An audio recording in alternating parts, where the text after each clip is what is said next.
কথা কি শোনা যাচ্ছে? জি স্যার, শোনা যাচ্ছে। পড়াশোনা কেমন চলে?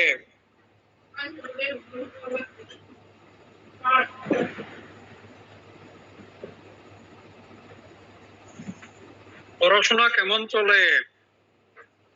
জি স্যার, আলহামদুলিল্লাহ পড়তেছি। তবে আমরা 22-23 সেশনের রেজাল্টের অপেক্ষায় আছি। রেজাল্টের জন্য মাঝে মাঝে খুব খারাপ লাগে। আলহামদুলিল্লাহ সবকিছু মিলে।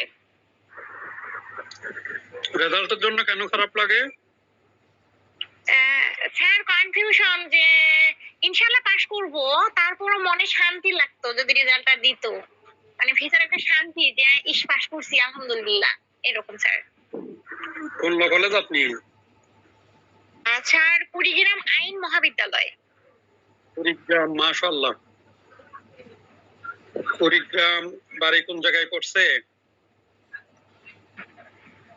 কুড়িগ্রাম সদর স্যার।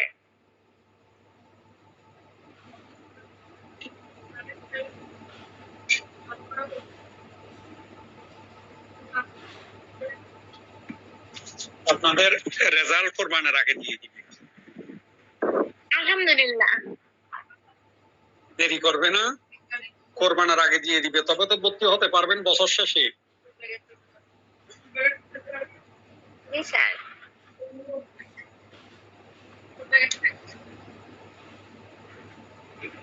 আপনার ইয়ারমেট এখানে আর কেউ আছেন? জি স্যার, আছে স্যার। আপনারা এক ধরনের ভাগ্যবান। সাক্ষ্যআইনের কি কি টপিকস আলোচনা করছিলাম বলতে পারবেন?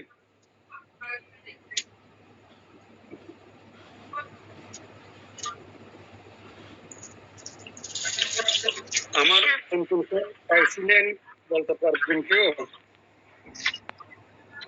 খাতা দেখতে হবে স্যার। খাতা তো ফুল খাতা সামনে রাখবেন, দেখতে হবে না। পড়াশোনার সময় বই খাতা কলম সব সামনে থাকতে হবে।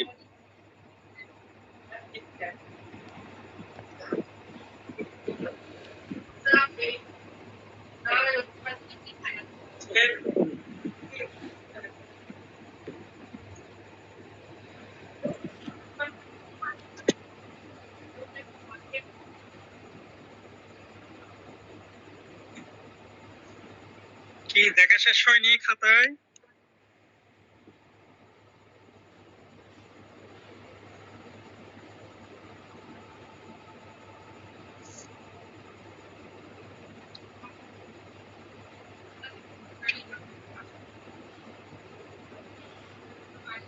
কুড়িগ্রাম ল কলেজ, আপনার নাম কি ছিল? খাতায় দেখা শেষ হয়েছে?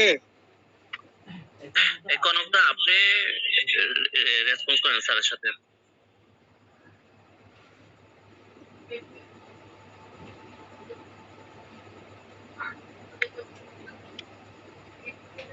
আচ্ছা যাই হোক, আমরা এখানে ওয়ালাইকুম আসসালাম প্রমাণের দায়িত্ব করছি না।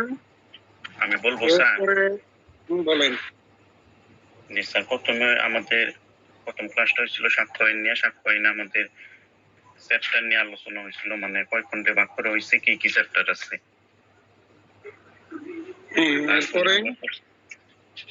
তারপর আমরা আরেকটা ক্লাস করছিলাম মৃত্যুকালীন ঘোষণা নিয়ে।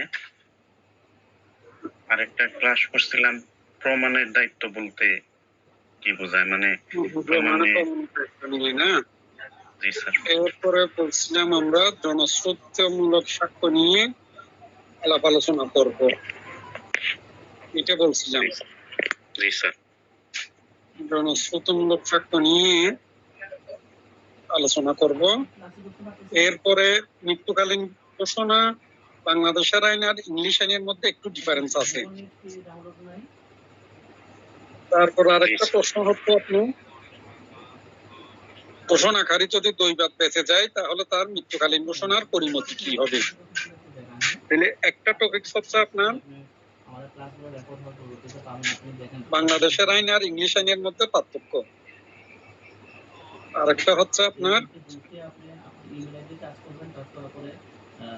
এই মৃত্যুকালীন ঘোষণাকারী যদি বেঁচে যায় তাহলে তার ঘোষণা যেটা দিছে এটার পরিণতি কি হবে। এরপরে হচ্ছে মৃত্যুকালীন ঘোষণার সাক্ষ্যগত মূল্য কি, এরপরে জনশ্রুত সাক্ষ্য হিসেবে মৃত্যুকালীন ঘোষণার সাক্ষ্যগত মূল্য গ্রহণযোগ্যতা কতখানি, এগুলো হচ্ছে আপনার এখনকার সাপ্লিমেন্টারি টপিকস গুলো। ঠিক আছে, তাইলে আমরা প্রথমে আলোচনা করব বাংলাদেশের আইন ইংলিশ আইনের মধ্যে কোনো পার্থক্য আছে কিনা। এই মৃত্যুকালীন ঘোষণা নিয়ে বাংলাদেশের আইন আর ইংলিশ আইনের মধ্যে কোনো পার্থক্য আছে কিনা। আসলে অনেক পার্থক্য বাংলাদেশের আইন আর ইংলিশ আইনের মধ্যে মৃত্যুকালীন ঘোষণা নিয়ে বেশ কিছু পার্থক্য আছে। আপনার প্রথম কথা হচ্ছে কি, সাক্ষ্য আইনের 32(1) ধারায় মৃত্যুকালীন ঘোষণা সম্পর্কে বিধান রাখা হয়েছে।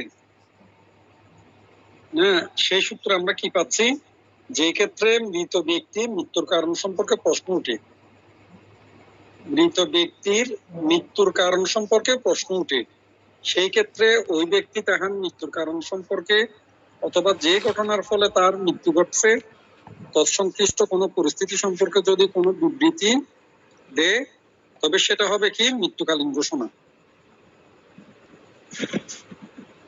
আরো একটু যদি গোছাই বলা হয়, তাইলে একজন নিহত ব্যক্তি তার মৃত্যুর পূর্বে তার মৃত্যুর কারণ, অবস্থা এবং পারিপার্শ্বিক পরিস্থিতি আপনারা চাইলে লিখে নিতে পারেন। একজন নিহত ব্যক্তি তার মৃত্যুর পূর্বে, একজন নিহত ব্যক্তি তার মৃত্যুর পূর্বে মৃত্যুর কারণ, অবস্থা এবং পারিপার্শ্বিক পরিস্থিতি, মৃত্যুর কারণ, অবস্থা এবং পারিপার্শ্বিক পরিস্থিতি সম্পর্কে যে জবানবন্দি প্রদান করে সেই জবানবন্দি বা বিবৃতিকে সাক্ষ্য আইন মতে মৃত্যুকালীন ঘোষণা বলে।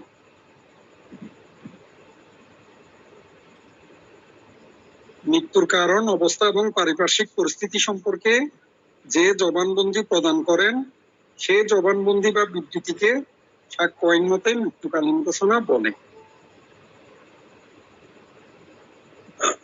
এখন মৃত্যুকালীন ঘোষণা প্রযোজ্যতার প্রশ্নে আমাদের বাংলাদেশে এক ধরনের নিয়ম, ইংলিশ আইনে ভিন্ন ধরনের নিয়ম।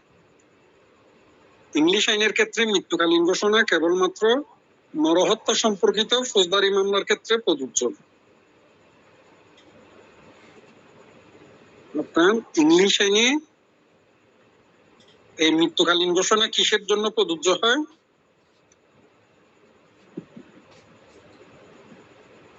নরহত্যার ক্ষেত্রে, নরহত্যার জন্য প্রযোজ্য হয়।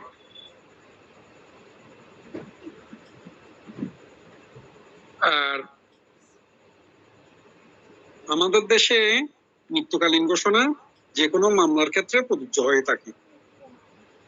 আমাদের দেশে এটা কি হয়, যে কোনো মামলার ক্ষেত্রে প্রযোজ্য, যে কোনো মামলার ক্ষেত্রে প্রযোজ্য হয়। তাইলে সংক্ষেপে লিখে রাখতে পারেন, আপনার ইংলিশ আইনে নরহত্যা,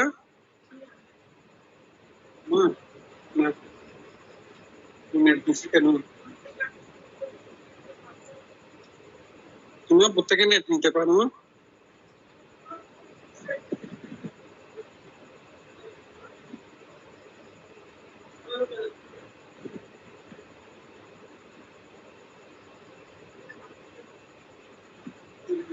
হটস্পট দিয়ে দিছি।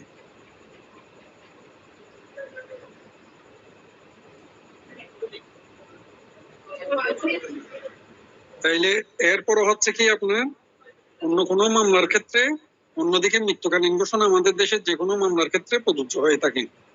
এরপরে মৃত্যুর আশঙ্কা থাকার প্রশ্নে, মৃত্যুর আশঙ্কা থাকার প্রশ্নে এটাতে বলতেছে আপনার ইংলিশ আইন মতে বিবৃতি দানকারী কেবল তার আসন্ন মৃত্যু সম্পর্কে নিশ্চিত হলে মৃত্যুকালীন ঘোষণা প্রদান করতে পারে। তাহলে তার কি হতে হবে, নিশ্চিত হতে হবে যে সে মারা যাবে।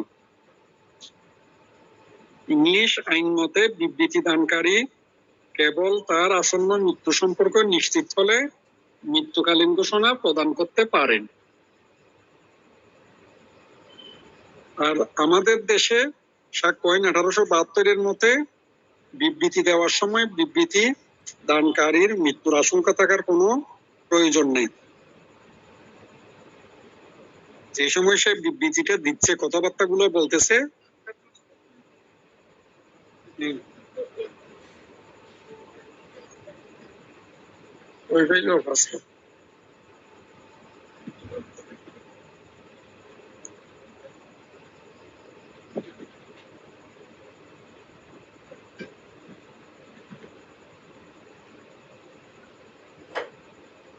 তাইলে আপনার কি দাঁড়াচ্ছে এখানে, যে আমাদের দেশে এইটা মারা যাক না যাক এটার কোনো প্রয়োজন নেই, মৃত্যুর আশঙ্কা থাকার প্রয়োজন নেই।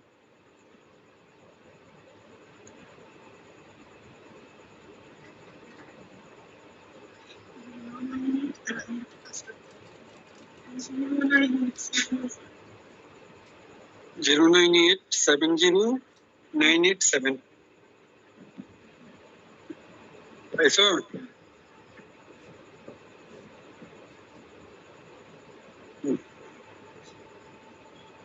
এরপরে বলতেছে সাক্ষ্য আইনে এই ধরনের কোনো সীমাবদ্ধতা নেই।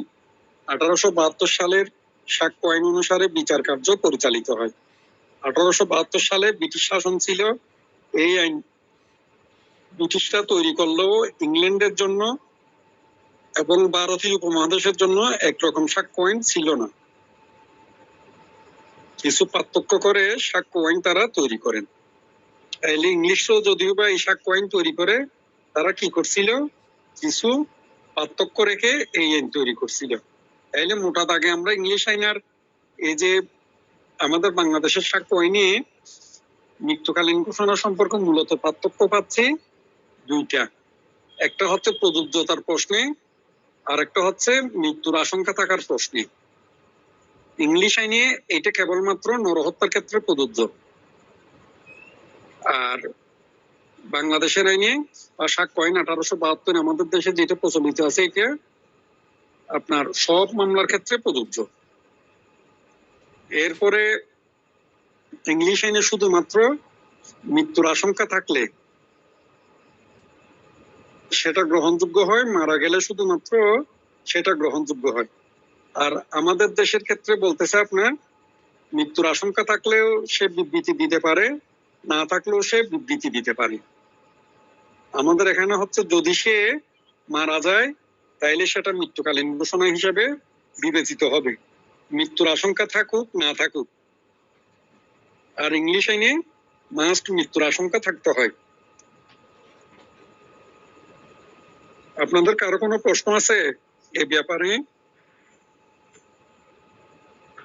না স্যার। স্যার একটা জিনিস তাহলে তো ক্লিয়ার স্যার, যে হচ্ছে ইংলিশ আইনে তাহলে তো পারফেক্ট স্যার। স্যার এখন আমাদের বিবিধ বিষয় পারফেক্ট কোনটা এটা না, আমাদের বিবিধ বিষয় হচ্ছে উনি বুঝছেন কিনা ব্যাপারটা, ঠিক আছে? হ্যাঁ জি স্যার, বুঝতে পারছি। আপনারা তো জি স্যার। একটু জিনিস খেয়াল করেন, ব্রিটিশরা যখন এই রেডি করে দেয় তখন আমরা কিন্তু ব্রিটিশদের কলোনি, এটা মাথায় রাখবেন। ব্রিটিশরা আমাদেরকে শাসন করতেছে, কখনো শাসক আর শাসিত সমান হতে পারে না, এটা মাথায় রাখবেন। এখনো তারা যে আইনগুলো করে দিয়ে গেছে, আমরা যে আইনে দেশ চালাচ্ছি, এগুলো পারফেক্ট কোনো আইন না। স্যার এগুলো কি তাহলে শাসন করার জন্য করে গেছে স্যার? অবশ্যই শাসন করার জন্য করে গেছে, তারা আমাদেরকে এগুলো করে গেছে আমাদেরকে শাসন করার জন্য, যাতে জনগণের মধ্যে হিচিং লেগে থাকে, এগুলোর কোনো কিছুর সমস্যার সমাধান না হয়, ওই দিন শেষে তাদেরই লাভ। আপনারা তো বয়সে কে জানেন, 2005-6-7 সালের দিকে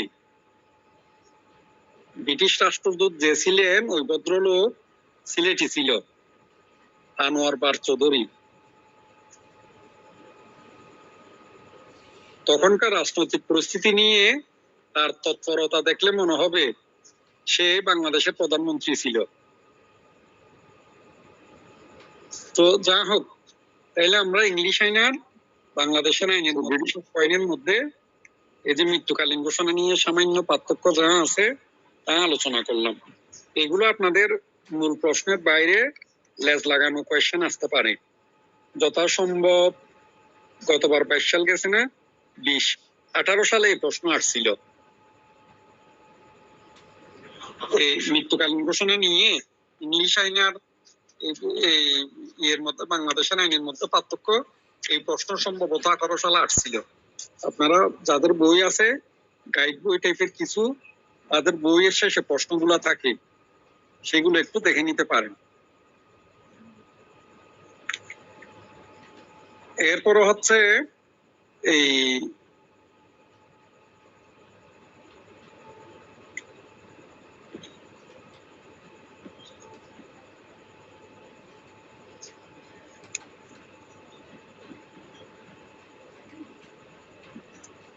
আপনার শুধুমাত্র মৃত্যুকালীন ঘোষণার উপর নির্ভর করে কি কোনো অভিযুক্ত ব্যক্তিকে সাক্ষ্য দেওয়া যায় কিনা, শুধুমাত্র মৃত্যুকালীন ঘোষণার উপর নির্ভর করে কোনো অভিযুক্তকে সাক্ষ্য দেওয়া যায় কিনা, অথবা মৃত্যুকালীন ঘোষণা সাক্ষ্য হিসাবে গ্রহণ করার কারণসমূহ কি কি, কেন আপনার মৃত্যুকালীন ঘোষণা সাক্ষ্য হিসাবে গ্রহণ করা হয়।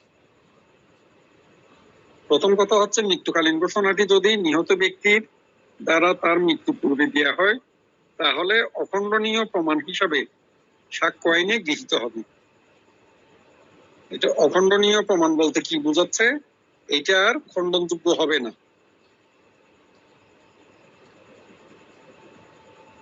এটা আপনার অখণ্ডনীয় প্রমাণ।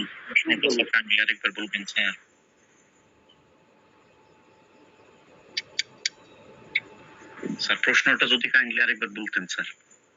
এই প্রশ্নটা এটা হচ্ছে আপনার শুধুমাত্র মৃত্যুকালীন ঘোষণার উপর নির্ভর করে কি কোনো অভিযুক্ত ব্যক্তিকে সাজা দেওয়া যায়, শুধুমাত্র মৃত্যুকালীন ঘোষণার উপর নির্ভর করে অভিযুক্ত ব্যক্তিকে সাজা দেওয়া যায় কিনা, অথবা মৃত্যুকালীন ঘোষণা সাক্ষ্য হিসাবে গ্রহণ করার কারণসমূহ, কেন আপনার মৃত্যুকালীন ঘোষণাকে সাক্ষ্য হিসাবে গ্রহণ করা হয়।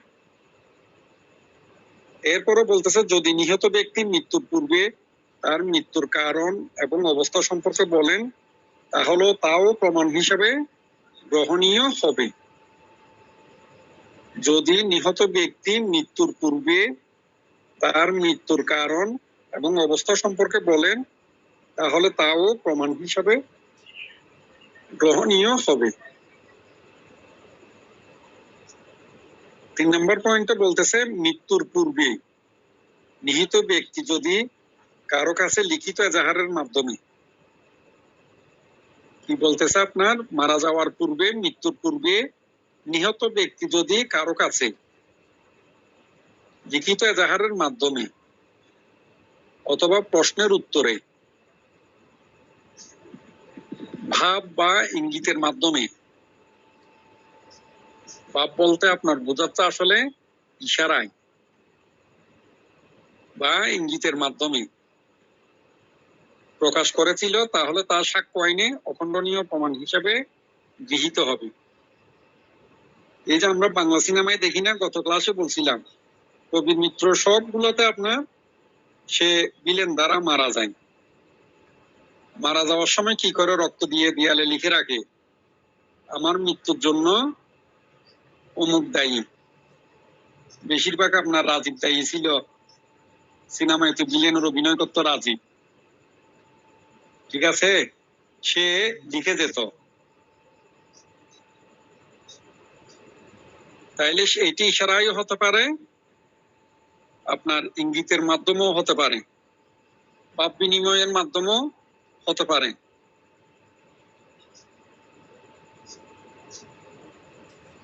তারপরে 4 নম্বর পয়েন্টে বলতেছে, মৃত্যুকালীন ঘোষণায় যদি সমর্থনমূলক সাক্ষ্য পাওয়া যায় তাও সাক্ষ্য হিসেবে গৃহীত হবে।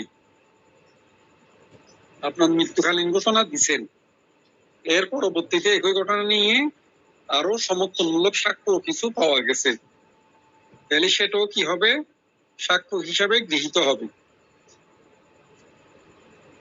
এরপরে 5 নম্বর পয়েন্টে বলতেছে, যদি লিখিতভাবে মৃত্যুকালীন ঘোষণা সম্পন্ন হয় তাহলে সেই সময় যে ব্যক্তি উপস্থিত ছিলেন, যদি লিখিতভাবে মৃত্যুকালীন ঘোষণা সম্পন্ন হয়, এতক্ষণ পড়ছিলাম আমরা ভাবভঙ্গিতে, ইশারায়, ইঙ্গিতে, ঠিক আছে। আর এখন বলতেছে যদি একেবারে লিখিতভাবেই দেয়, যদি লিখিতভাবে মৃত্যুকালীন ঘোষণা সম্পন্ন হয় তাহলে সে সময় যে ব্যক্তি উপস্থিত ছিলেন বা তা লিপিবদ্ধ করেছিলেন, সেই ব্যক্তি উপস্থিত হয়ে তা আদালতে প্রমাণ করলে তা সাক্ষ্য হিসেবে গৃহীত হবে। তাহলে লিখিতভাবে দেওয়ার সময় যে ব্যক্তি উপস্থিত ছিল সে ব্যক্তি কি করতে হবে, অথবা সে যদি তা সে লিপিবদ্ধ করে, তাহলে সে ব্যক্তি উপস্থিত হয়ে যদি আদালতে তা প্রমাণ করলে তা সাক্ষ্য হিসেবে গৃহীত হবে।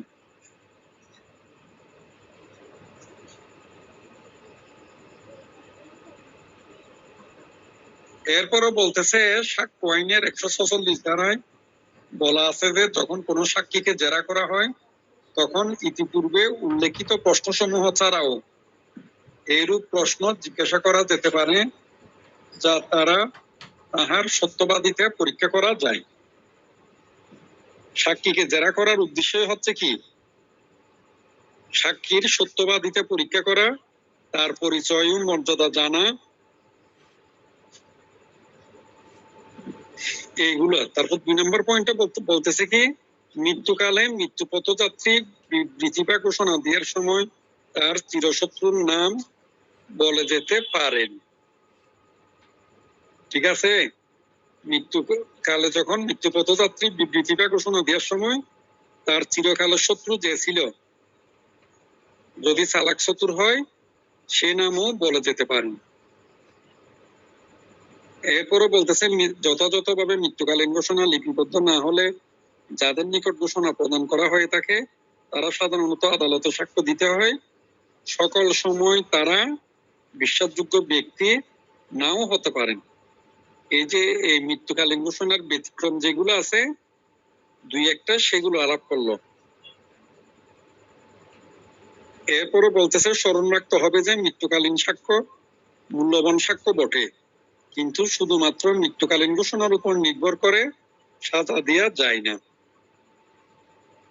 যেহেতু এইরূপ সাক্ষ্যে ঘোষণাকারীকে জেরা করার কোনো সুযোগ পাওয়া যায় না, তাইলে আমরা বুঝলাম কি, শুধুমাত্র মৃত্যুকালীন ঘোষণার উপর ভিত্তি করে সাজা দেওয়া যায় না। কারণ কি, আপনার মৃত্যুকালীন ঘোষণাকারীকে জেরা করার কোনো সুযোগ পাওয়া যায় না, যদিও বা মৃত্যুকালীন সাক্ষ্য মূল্যবান সাক্ষ্য হয়। কেউ কিছু বলবেন? মৃত্যুকালীন ঘোষণার উপর ভিত্তি করে যদি সাজা দেওয়া হয় তাহলে কি এই সাজাটা স্যার বৈধ হবে না? এইটা আর একটু শুনেন, পুরো টপিকসটা শুনলে তখন কি কি কথাবার্তা বলে বুঝতে পারবেন। আইনে দেখবেন যে আপনার কিছু জিনিস আছে, আপনি যে প্রশ্ন করতেছেন হয়তো সেই টাইপের উত্তর পরবর্তীতে আসতেও পারে। এটা বিস্তৃত টপিকস, তো আপনার পুরোটা না পড়লে আর কি বলে সামনে সেটা বোঝা যাবে না।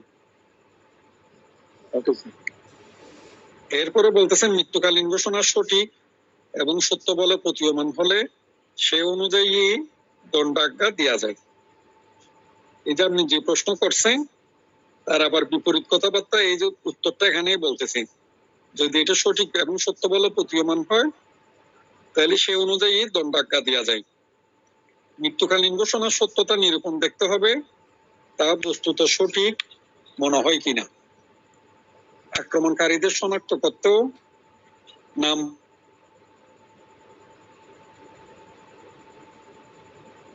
এই যে সে যে নামগুলো বলে যাচ্ছে, কে আক্রমণ করছে, কে তাকে মারছে, তার মধ্যে কোনো কিছু প্রাপ্তির সম্ভাবনা ছিল কিনা।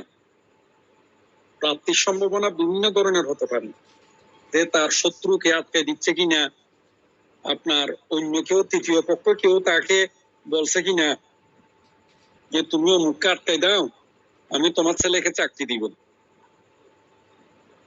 এরপরে বলতেছে কারো নির্দেশ বা কথা অনুসারে মৃত ব্যক্তি ওই নাম বলেছিল কিনা, সর্বোপরি তা মামলার অবস্থাবলী ও সাক্ষীর সাথে অসামঞ্জস্য কিনা।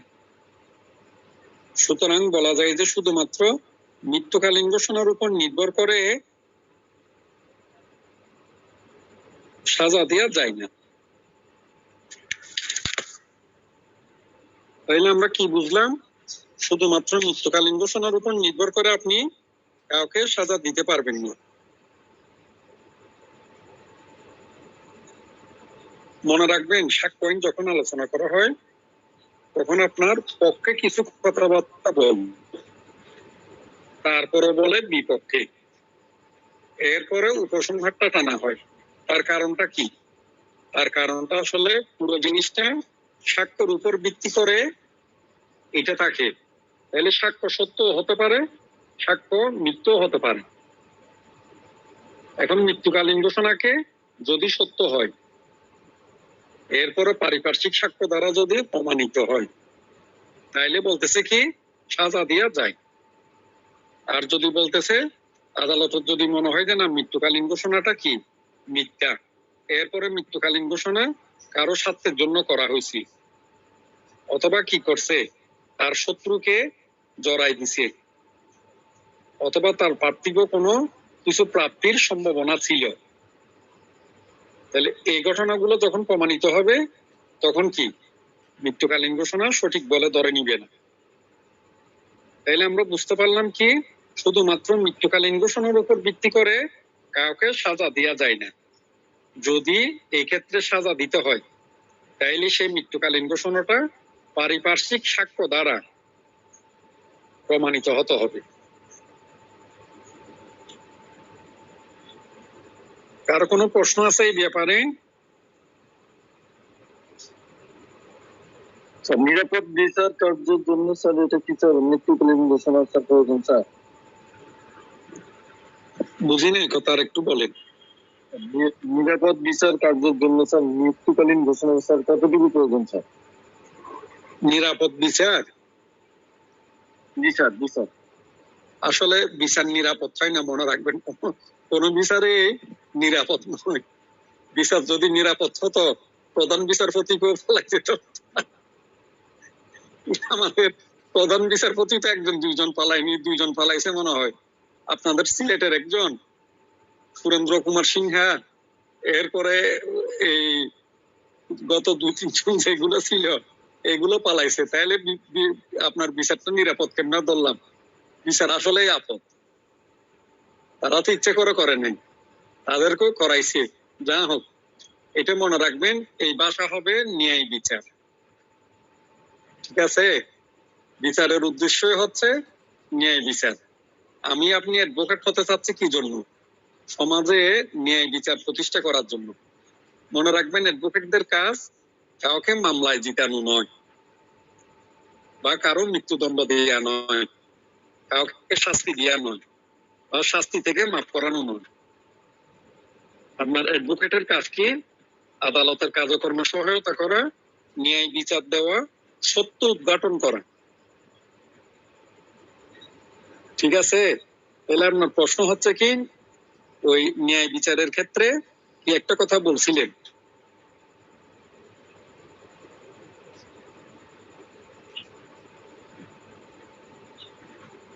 আমার কথা কি শোনা যায়? জি স্যার, জি স্যার। হ্যাঁ, আপনি বলছিলেন কি ন্যায় বিচারের ক্ষেত্রে নিরাপদ বিচার কার্যের জন্য স্যার মৃত্যুকালীন ঘোষণা স্যার কতটুকু মানে গ্রহণযোগ্য বা ন্যায় বিচারের ক্ষেত্রে মৃত্যুকালীন ঘোষণা? আসলে এখানে পরিস্থিতি হচ্ছে তিনটা। একটা পরিস্থিতি হচ্ছে মৃত্যুকালীন ঘোষণাটা সত্য, আর একটা পরিস্থিতি হচ্ছে মৃত্যুকালীন ঘোষণা মিথ্যা। তাহলে এক্ষেত্রে যে ক্ষেত্রে মৃত্যুকালীন ঘোষণা মিথ্যা, এই ক্ষেত্রে তো আপনি শুধু এইটার উপর ভিত্তি করে সাজা দিয়েই তো মূলত। ঠিক আছে? 1 নাম্বার পয়েন্ট। 2 নাম্বার পয়েন্ট, মৃত্যুকালীন ঘোষণা সত্য, পারিপার্শ্বিক সাক্ষ্য দ্বারা ঘটনাটা তেমন প্রমাণিত হয়নি। এখন দেখা যাচ্ছে যে সমস্ত অপরাধী এই ক্ষেত্রে জড়িত, তারা আপনার সিরিয়াল কিলার। শুধু তাদের পেশাটাই হচ্ছে মানুষ খুন করা। এরপরে আরেকটি ব্যাপার হচ্ছে, দেখা যাচ্ছে কি সমাজে এই ধরনের অপরাধের সংখ্যা মাত্রা এগুলো কি হয়েছে, খুবই বেড়ে গেছে। অপরাধের সংখ্যা মাত্রা খুবই বেড়ে গেছে। তাহলে সেটা দমন করার জন্য কি করতে হবে? আপনার বিচারটা করতে হবে না? অবস্থা, পারিপার্শ্বিক অবস্থা বুঝে এগুলোর প্রয়োগটা, আসলে আইনের প্রয়োগটা তখন ভিন্ন ভিন্ন হয়। বয়স ভেদে, অপরাধের মাত্রা ভেদে সেটা আপনার কি হয়, ভিন্ন ভিন্ন হয়। এটা সবসময় মাথায় রাখবেন। তাইলে আপনার ন্যায় বিচার যখন আপনি দিবেন, তখন আপনাকে অনেক কিছু মাথায় নিতে হয় বিচারকদের। এই যে পারিপার্শ্বিক অবস্থা কি, সেটাও তাকে মাথায় নিতে হয়। তো মনে রাখবেন, বিচারের মূল উদ্দেশ্য হচ্ছে কি দুইটা। একটা হচ্ছে ন্যায় বিচার দেওয়া, আর একটা হচ্ছে সমাজ থেকে অপরাধ দূর করা। আমরা একটা ক্রনিকের কথা বলি না, যে সমাজ একটা ব্যাপার স্যাপার আছে না, যদি অপরাধকে আপনি বিনা বিচারে যেতে দেন, তাহলে কি হবে? আমাদের এই যে করোনা রোগের মতো একজন থেকে আরেকজনের মধ্যে এটা সংক্রমিত হতে থাকবে।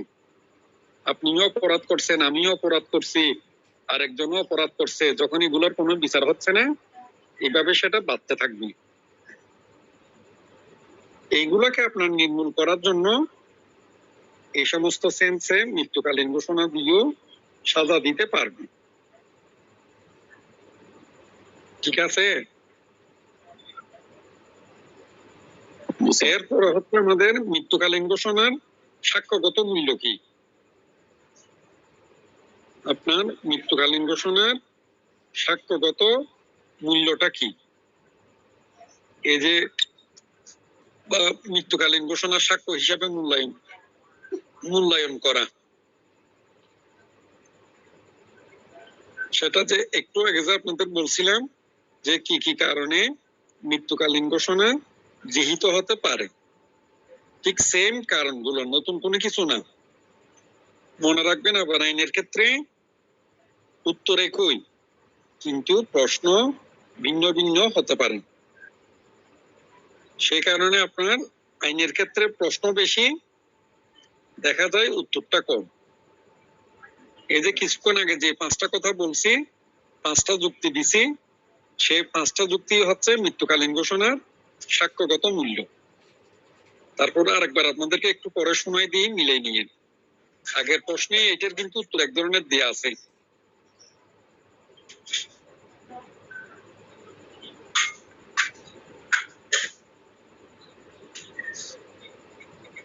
একজন ব্যক্তি তার মৃত্যুর পূর্বে তার মৃত্যুর কারণ এবং পারিপার্শ্বিক পরিস্থিতি সম্পর্কে যে জবানবন্দি প্রদান করে, সেই জবানবন্দি বা বিবৃতিকে মৃত্যুকালীন ঘোষণা বলে। এরপরে সাক্ষ্য আইনের 32 উপধারায় মৃত্যুকালীন ঘোষণা সম্পর্কে বিধান রয়েছে।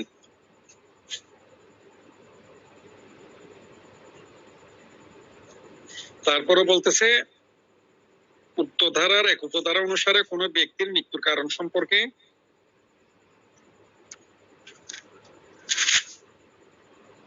অথবা যে ঘটনার ফলে তার মৃত্যু ঘটছে তৎসংশ্লিষ্ট পরিস্থিতি সম্পর্কে সে তাহার মৃত্যুর পূর্বে কোন বিবৃতি দিয়ে থাকলে উক্ত বিবৃতি তার মৃত্যুকালীন ঘোষণা বলে ধরা হয়। আমরা এই জাতীয় বিবৃতি লিখিত, মৌখিক কিংবা ভাবভঙ্গির দ্বারাও প্রকাশ পাইতে পারে। এই বিবৃতি দান করার সময় বিবৃতিদাতার মৃত্যুর আশঙ্কা থাকুক কিংবা না থাকুক, উহা তাহার মৃত্যুকালীন ঘোষণা বলে বিবেচিত হবে। এটা হচ্ছে আমাদের আইন। আর আমরা ইংলিশ আইনে পড়ছিলাম কি, ইংলিশ আইনে আপনার মাস্ট তার কি থাকতে হবে, মৃত্যুর আশঙ্কা থাকতে হবে। এই ঘোষণার যে কোনো ব্যক্তি লিখিত পারেন সে উক্ত বিবৃতি আদালতে প্রমাণ করবে। এমনকি লিখিত বিবৃতি না থাকলে যে বা যারা উহা শুনছে তাহাদের সাক্ষ্য গ্রহণীয়। এরপরে বলতেছে এবার এতক্ষণ যে কথাবার্তা বলছে মানে সাক্ষ্যের কোন ধরনের হবে, তারপরে বলতেছে আপনার মনে রাখতে হবে মৃত্যুকালীন সাক্ষ্য মূল্যবান সাক্ষ্য বটে, কিন্তু শুধুমাত্র মৃত্যুকালীন ঘোষণার উপর নির্ভর করে সাজা দেওয়া যায় না, যেহেতু এরূপ সাক্ষ্যে ঘোষণাকারীকে জেরা করার সুযোগ পাওয়া যায় না। মনে রাখবেন উৎকৃষ্ট সাক্ষ্য হচ্ছে সেই সাক্ষ্য যে সাক্ষ্যে সাক্ষীকে জেরা করার সুযোগ থাকে, সাক্ষীকে পরীক্ষা করার সুযোগ থাকে। উল্লেখ্য যে মৃত্যুকালীন ঘোষণা দেওয়ার পর ঘোষণাকারী ঘটনাচক্রে বেঁচে গেলে তার প্রদত্ত বিবৃতি এই ধারার বিধান অনুযায়ী গ্রহণীয় সাক্ষ্য হবে না। এই যে আমাদের আরেকটা প্রশ্ন বলছিলাম না, মৃত্যুকালীন ঘোষণায় আপনার ঘোষণাকারী যদি বেঁচে যায় তাহলে তার সাক্ষ্যগত মূল্য কি হবে, সেই প্রশ্ন এখানে টেনে নিয়ে আসতেছে। সেটা কি হবে? সাক্ষ্য আইনের 157 ধারা অনুসারে সমর্থনমূলক সাক্ষ্য হিসেবে বিবেচিত হবে।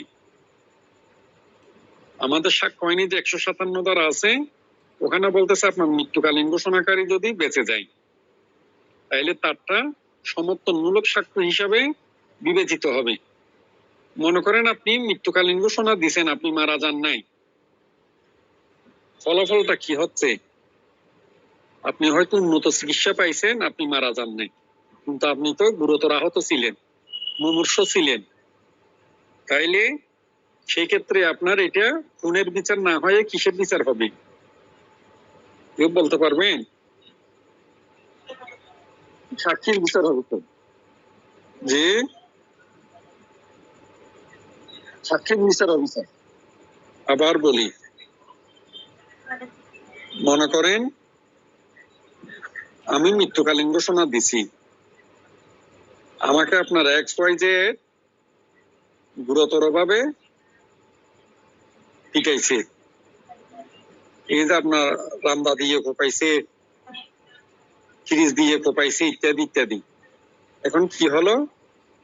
তকদিরও ছিল আমি হসপিটালের দ্বারা কাছে ছিলাম, এই যে পঙ্গু হসপিটালের দ্বারা কাছে ছিলাম, সুনকুম চিকিৎসায় আমি বেঁচে গেছি। তাইলে আমি যখন চিকিৎসাধীন ছিলাম, মুমূর্ষ অবস্থায় ছিলাম, তখন বলছি কি রফিক জব্বার এই যে খালেক এরা আমাকে কি করছে, তো পাইছে ফ্রিজ দিয়ে, রামদা দিয়ে, ঠিক আছে? এখন তো আমি বেঁচে গেছি,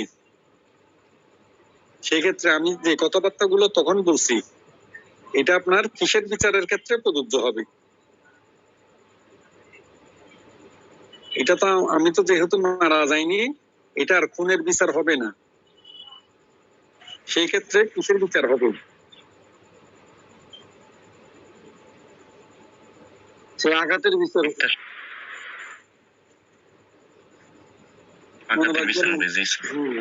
আঘাত বলতে গুরুতর আঘাতের বিচার হবে।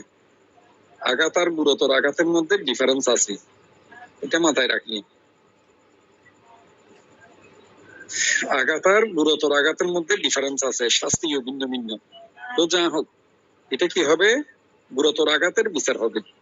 তাহলে সেই ক্ষেত্রে আপনার গুরুতর আঘাতের বিচার যখন হবে, এই যে আমি যে ঘোষণা যেগুলো দিছি, রফিক জব্বার সালাম যে হবে হোক XYZ তাদেরকে ধরে কি করবে?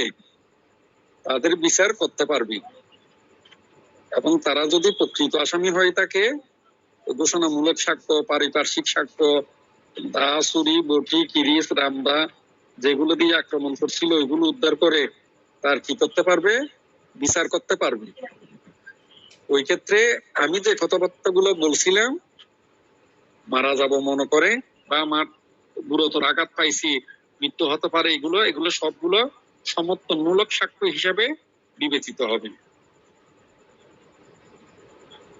এরপরে বলতেছে আপনার মৃত ব্যক্তি তার মৃত্যুর কারণ লিখিত মৌখিক অথবা বাক্যের মাধ্যমে প্রকাশ করতে পারে। এই সময় তার মৃত্যুর আশঙ্কা থাকুক বা না থাকুক তার মৃত্যুকালীন ঘোষণা হবে। মৃত্যুকালীন ঘোষণা কোনো ম্যাজিস্ট্রেট, পুলিশ অফিসার, ডাক্তার অথবা কোনো বিশেষ ব্যক্তির নিকট প্রদান করতে হবে এমন কোনো বিধান নেই। মৃত্যুকালে মৃত্যুপথ যাত্রী ব্যক্তির নিকট যে ব্যক্তি থাকবে তার নিকট এই মৃত্যুকালীন ঘোষণা দেয়া যাবে। মৃত ব্যক্তির বক্তব্য লিখে রাখলে যে ব্যক্তি তা লিখে রাখবেন তাকে আদালতে উপস্থিত হয়ে এটি প্রমাণ করতে হবে। যদি লিখিত কিছু না থাকে তবে মৃত ব্যক্তির মৌখিক বিবৃতি যারা শুনছে তারা তা বলবেন। এরপরে আবার আগের কথা, মৃত্যুকালীন ঘোষণার উপর নির্ভর করে কোনো অভিযুক্তকে সাজা দেওয়া উচিত হবে না। ঘোষণার পক্ষে অন্যান্য সমর্থনমূলক সাক্ষ্য প্রয়োজন। তবে মৃত্যুকালীন ঘোষণাটি যদি সত্য হয় এবং যথার্থ বলে প্রমাণিত হয় তবে এটির উপর ভিত্তি করে শাস্তি প্রদান করা যাবে। ঠিক আছে, এক্ষেত্রে লিখে দিবেন শাস্তিটা কি রকমের হবে, মাথায় রাখবেন। যদি মৃত্যুকালীন ঘোষণা এবং অন্যান্য পারিপার্শ্বিক সাক্ষ্য দ্বারা যদি 100% প্রমাণিত হয় সেক্ষেত্রে তাকে সর্বোচ্চ সাজা দিয়ে যেতে পারে। আর যদি মৃত্যুকালীন ঘোষণা প্রমাণিত হয়েছে যথার্থ বলে, এর উপর ভিত্তি করে আপনি কি করতে পারবেন না, তাকে সর্বোচ্চ সাজা দেওয়া যাবে না। তখন তাকে লঘুদণ্ড দেয়া হতে পারে, একটা প্রতীকী শাস্তি দেয়া হতে পারে। আপনার মৃত্যুকালীন ঘোষণা, মানুষ মারা গেলে আমাদের দণ্ডবিধি অনুযায়ী কয় ধরনের বিচার হয়?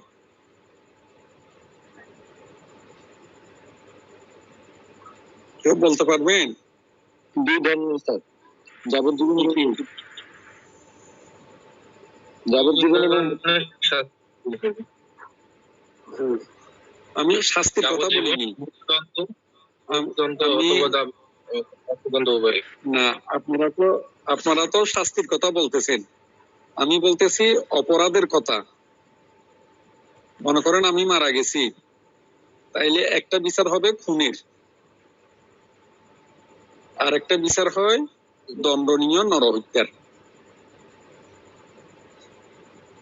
কিসের কিসের বিচার হয়? একটা বিচার হচ্ছে খুন, আর একটা হতে পারে দণ্ডনীয় নরহত্যা। খুনের শাস্তি কি? মৃত্যুদণ্ড অথবা যাবজ্জীবন অথবা উভয়দণ্ড অর্থদণ্ড। মৃত্যুদণ্ড অথবা না, উভয় দণ্ড না, মৃত্যুদণ্ড অথবা যাবজ্জীবন কারাদণ্ড এবং অর্থদণ্ড। ঠিক আছে। আর দণ্ডনীয় নরহত্যার শাস্তি যাবজ্জীবন কারাদণ্ড অথবা 10 বছরের কারাদণ্ড এবং অর্থদণ্ড। স্যার অ্যাকচুয়ালি যাবজ্জীবন বলতে কয় বছর? অ্যাকচুয়ালি যাবজ্জীবন বলতে বিচারপতি যদি কোনো কিছু লিখি দেয় তাহলে সেই অর্ডারে যেভাবে লিখে সেইভাবে, আর যদি না লিখে তাইলে আপনার 30 বছর।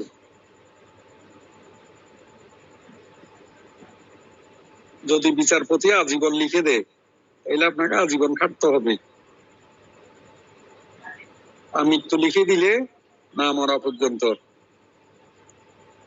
আর যদি এই শব্দ না লাগায়, কোনো কিছু না লিখে শুধু যাবজ্জীবন লিখে, তাহলে ধরে নিতে হবে 30 বছর। তাইলে হচ্ছে কি আপনার এই যে খুন, সেক্ষেত্রে যখন দেখা গেল তারটা অকাট্য প্রমাণিত হচ্ছে না, সেক্ষেত্রে তাকে মৃত্যুদণ্ড দেওয়া যাবে না, যাবজ্জীবন কারাদণ্ড দেওয়া যাবে না। আপনি 10 বছর পর্যন্ত কারাদণ্ড দিয়ে একটু ব্যালেন্স করা হলো, যে মারা গেছে তার আত্মাকে শান্তি দেওয়া হলো।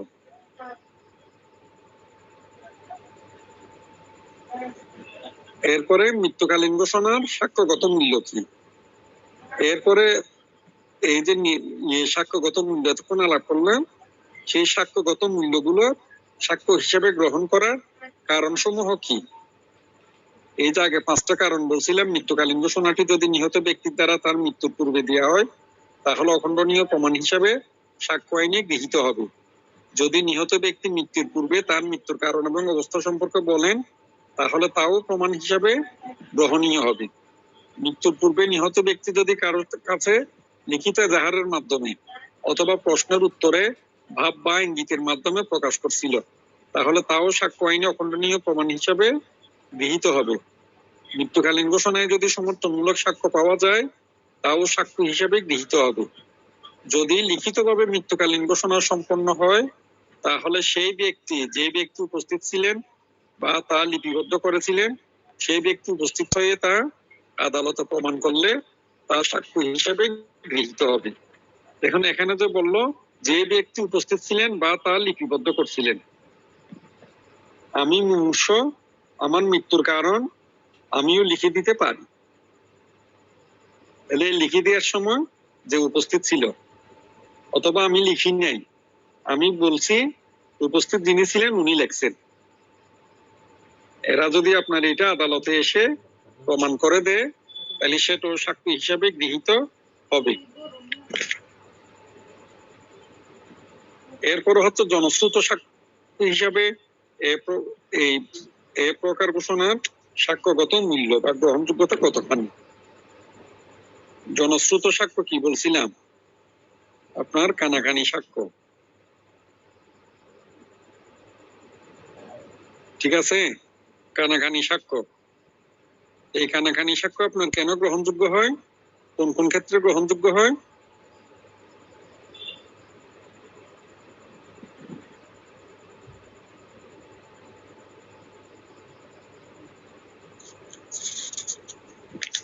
বলতে পারবেন? এই প্রশ্নের উত্তর কিন্তু আমরা আগে করে ফেলছি।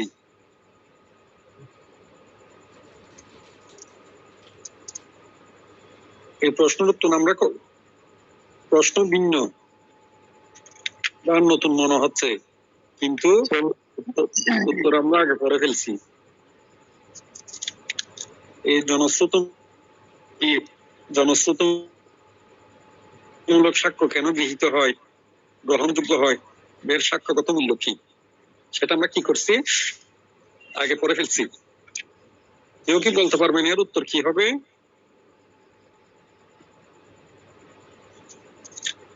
কাছাকাছি বলেন।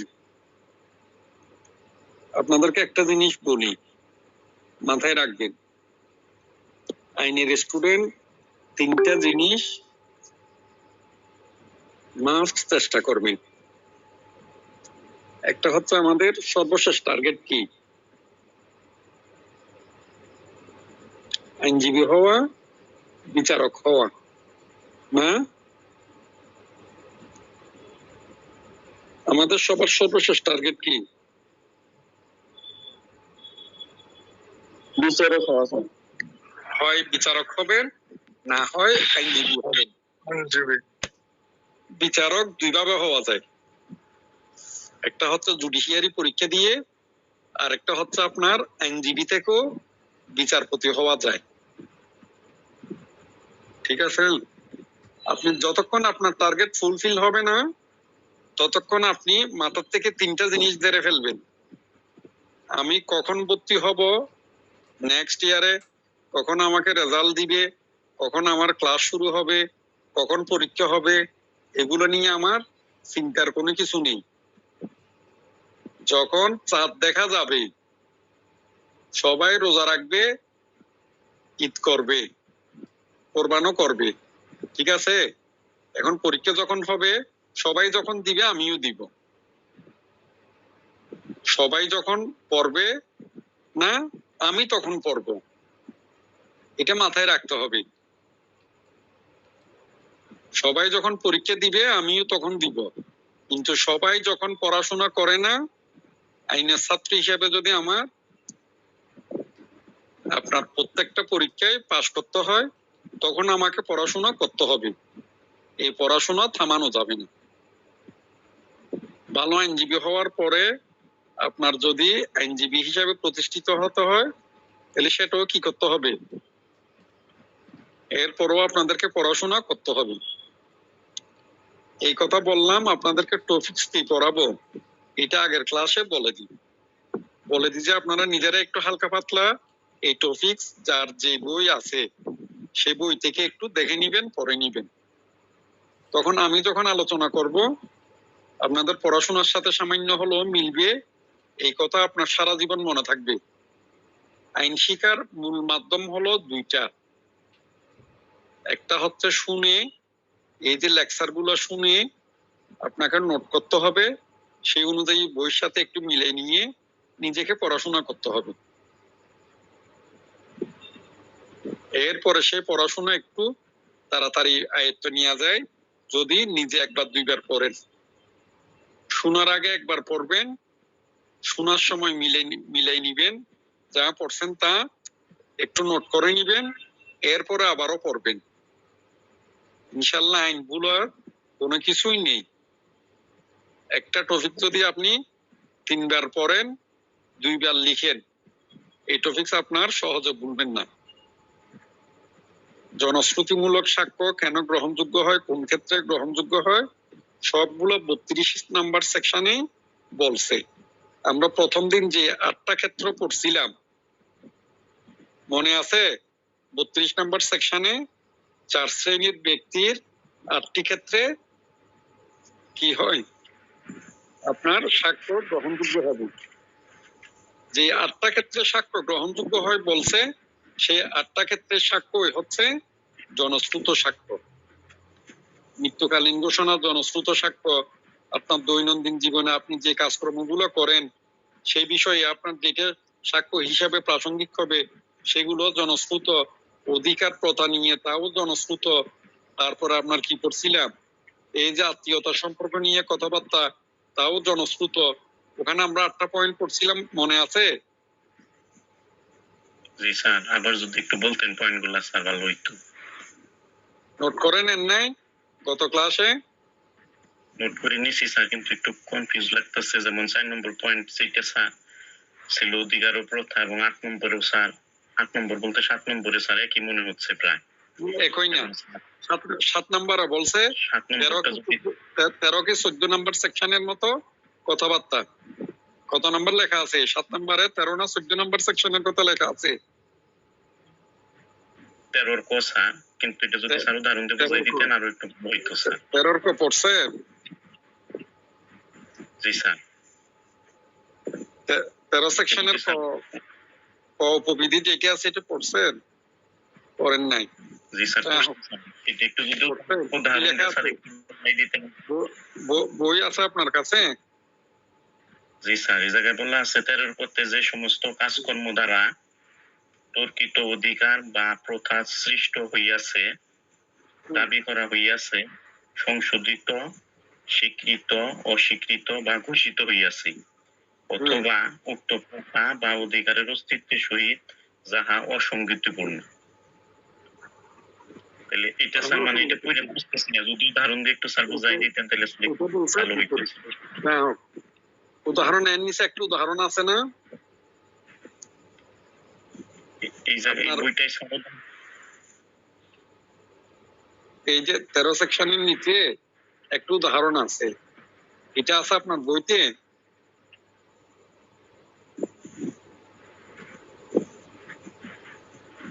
এইটা নাই স্যার আমার বইতে স্যার। উদাহরণ নাই নিচে?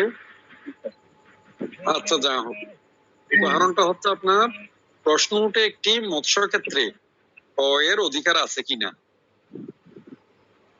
আপনার মৎস্য ক্ষেত্র বলতে এই যে পুকুর, দিঘি, এগুলো লিজ নেয় না গ্রামে গঞ্জে, এরপরে কিছু পতিত ওই নিচু জমি থাকে যেগুলো দেখা যায় কি কুমিল্লা অঞ্চলে থাকে, বর্ষাকালে ডুবে থাকে। আপনার এই যে গরমকাল আসছে না, পানি আস্তে আস্তে কমে যায়, মাছ ধরে বিক্রি করবি। এখন এই মৎস্য ক্ষেত্রের মধ্যে আমার আপনার যে কারো অধিকার আছে কিনা। তাইলে বলতেছে কি, ক এর পূর্বপুরুষগণ কর্তৃক উক্ত মৎস্য ক্ষেত্র প্রাপ্তির দলিল, ক এর পিতা কর্তৃক মৎস্য ক্ষেত্রটি বন্ধক দেওয়ার দলিল, ক এর পিতা কর্তৃক মৎস্য ক্ষেত্রটি পত্তন দেওয়ার দলিল, যাহা উক্ত বন্ধকের সহিত সামঞ্জস্যবিহীন যে নির্দিষ্ট ক্ষেত্রে ক এর পিতা তাহার অধিকার আমল করিয়াছে, অথবা যে ক্ষেত্রে ক এর প্রতিবেশীগণ ক এর পিতাকে উক্ত অধিকার আমল করিতে দেয় নাই, এগুলো প্রাসঙ্গিক বিষয়। তাহলে কি বলছে, একটা মৎস্যক্ষেত্র আপনার এরিয়ায় ছিল, এখন এই মৎস্যক্ষেত্র আমার কিনা। তাহলে এইটা যদি আমার পিতা কখনো ভোগ দখল করে থাকে, আমার পিতা যদি কাউকে যারা দিয়ে থাকে, অথবা আমার পিতাকে তার প্রতিবেশীরা এই মৎস্যক্ষেত্রে যেতে দেয় নাই, এটা ভোগ করতে দেয় নাই, তাহলে এই ক্ষেত্রে এগুলো কি হবে, প্রাসঙ্গিক হবে। ঠিক আছে, এখন এই সমস্ত ক্ষেত্রে আপনার কি দেয়া যাবে, শুনো সাক্ষ্য দেয়া যাবে। ক্লিয়ার হয়েছেন আপনি? জি স্যার, জি স্যার।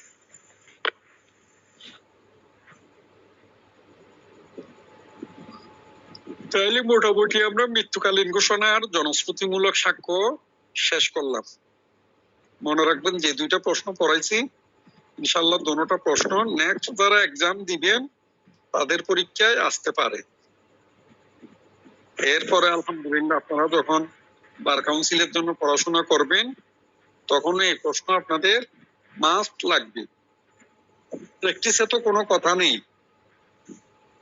আপনারা যখন আইনজীবী হয়ে প্র্যাকটিস করতে যাবেন তখন একটা জিনিস প্রমাণ কিভাবে করবেন, যখন কোনো খুনের মামলা আসবে তখন মৃত্যুকালীন ঘোষণা কিভাবে প্রমাণ করবেন, কেন প্রমাণিত হবে, আপনি এর পিছনে কি যুক্তি দেখাবেন, আর্গুমেন্ট কি করবেন, বিপক্ষ দল, আপনি যদি বিপক্ষ দলে থাকেন তাহলে এটা যে মৃত্যুকালীন ঘোষণা নয়, কানাকানি আপনার আসামিকে বাজাই দিচ্ছে, ওই আপনার আসামির সাথে শত্রুতামি ছিল, মারামারি ছিল, তাদের মধ্যে 2-4টা দেওয়ানি মামলা আছে জায়গা সম্পত্তি নিয়ে, এখন দেওয়ানি মামলা থাকাতে কি করছে, তাদেরকে জড়াই দেওয়ার জন্য ওই ডাকাতে মারছে, আপনার আপনার ক্লায়েন্টকে জড়াই দিছে, আপনার আসামিতে তাকে জড়াই দিচ্ছে, ইত্যাদি ইত্যাদি কথা তখন আপনি কি করতে পারবেন, বলতে পারবেন। এরপরে বলেন, আপনারা বলেন আপনাদের নেক্সট পরীক্ষা যারা দিবেন 2023 সালের ফাইনাল যারা দিবেন তাদের জন্য সাক্ষ্য আইনে গুরুত্বপূর্ণ টপিকস আর কোনটা আছে? এরপরে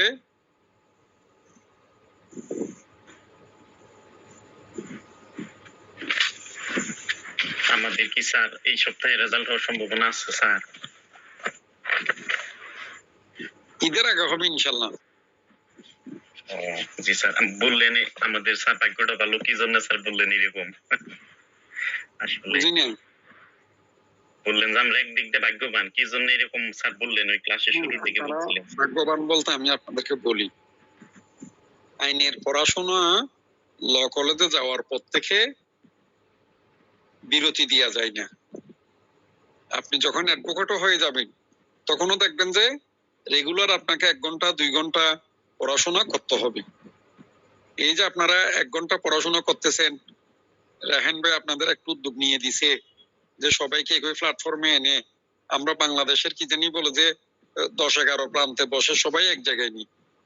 ঠিক আছে, এই যে জয়েন হয়ে পড়াশোনা করতেছি এটা এক সময় কাজ দিবে, এটা ভবিষ্যতে কি করবে, কাজ দিবে। আইন জেনে আইনজীবী হওয়া আর আইন না জেনে LLB পাস করা, দুইটার মধ্যে আকাশ পাতাল ডিফারেন্স আছে। ঠিক আছে, এখন আগামীবার LLB ফাইনাল দিবেন এরকম কেউ আছেন এই গ্রুপে? আমি আছি। আপনি আছেন একজন, আর আছেন? আছেন স্যার অনেকে, নাহিদ আপু, সাজ্জাদ ভাই, নাসির ভাই, সুচি আপু। জি আমি আছি স্যার। ওনারা তো কেউ কথাবার্তা বলেন না। আর আইনজীবী হলে কথা বলতে হবে ভাই, কথা না বললে আপনি আইনজীবী কোর্টে কি করবেন? যা হোক, সুচি আপা বলেন, আপনাদের তো 2টা টপিকস পড়ালাম, প্রমাণের দায়িত্ব, এরপরে পড়াইছি মৃত্যুকালীন ঘোষণা, জনশ্রুতিমূলক সাক্ষ্য। এখন আমার দৃষ্টিতে এই 2টা প্রশ্ন আপনাদের পরীক্ষার জন্য সবচেয়ে বেশি গুরুত্বপূর্ণ। এরপরে আপনার দৃষ্টিতে এরপরও গুরুত্বপূর্ণ প্রশ্ন কি বলেন?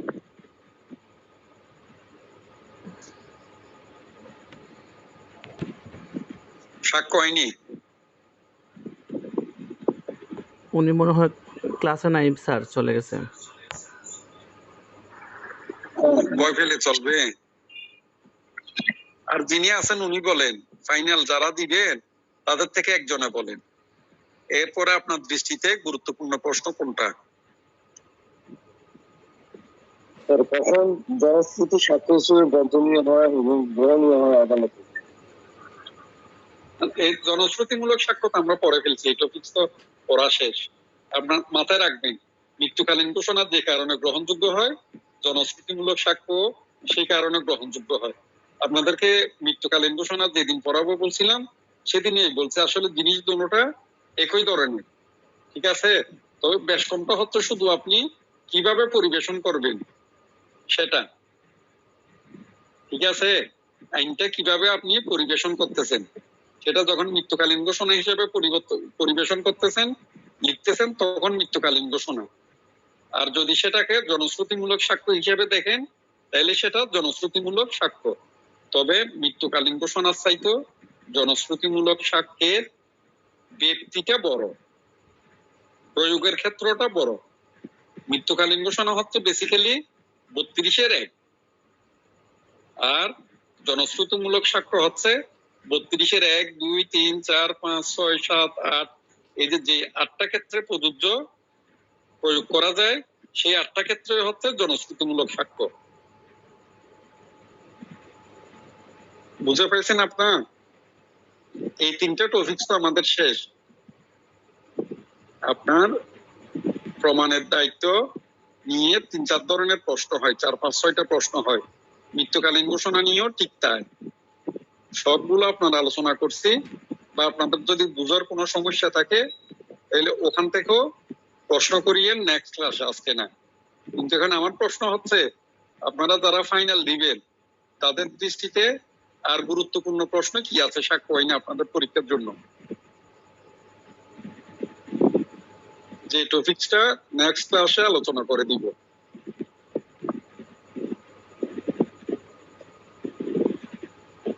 আপনাদের কাছে 2021 বলেন।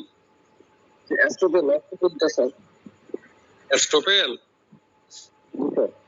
এস্টোপেল নিয়ে কি 2021 সালে প্রশ্ন আসছিল? দেখেন তো 2021 সালের প্রশ্ন থাকলে সামনে। জি স্যার, আসছিল স্যার, 17 সালে কি আসছে? 21 সালে কি আসছে প্রশ্ন?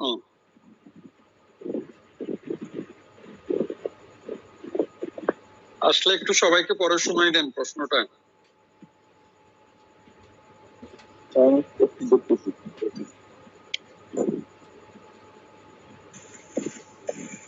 আমি একটু কথা বলি। বলেন। 21 সালের প্রশ্ন যে ভাইয়ের কাছে আছে যদি একটু গ্রুপে দিতেন আমাদের জন্য সুবিধা হইতো।